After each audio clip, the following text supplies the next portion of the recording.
Like the ending of the children's fantasy movie Polar Express, the federal liberals seem to think anything is possible if you only believe, including that Canada can become a net-zero carbon economy.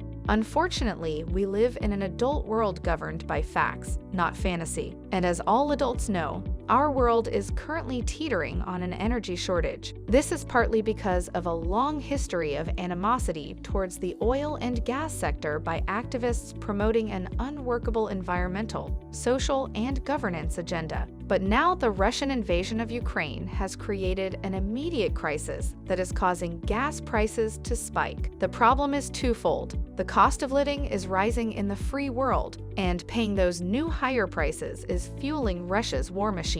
There are solutions. We could be increasing Canada's oil and gas exports. This would solve the short-term problems of higher prices and deliver greater energy security by replacing problematic Russia energy with Canadian supply. Instead, the Liberals are promoting unreliable renewable energy sources that won't come online for years. Consider the Trudeau government's latest plan to require that 60% of all new cars and certain trucks sold in Canada be fully electric by 2035. Here are 5 hard facts on the problems this will create. Fact 1. High costs.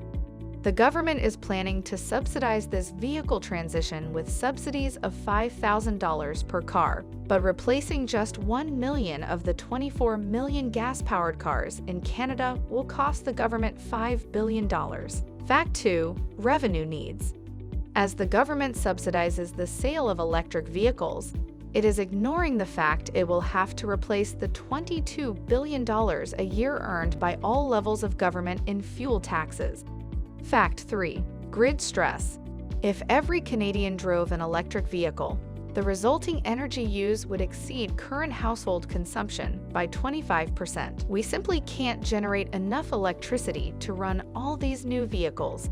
Fact 4. Land to demand. Even the quickest EV charging stations need 30 minutes to provide a full tank recharge. Having enough charging stations for all drivers would require a 6-fold increase in the amount of land currently set aside for gas stations. Fact 5. Higher emissions, not lower. If all of Canada's gas-powered cars were converted to electricity tomorrow, this would reduce global emissions by a mere 0.2%. But this doesn't include the increase in emissions required for mining and transporting the battery materials, or the continued rapid growth in China's fossil fuel emissions. This will wipe out any benefit.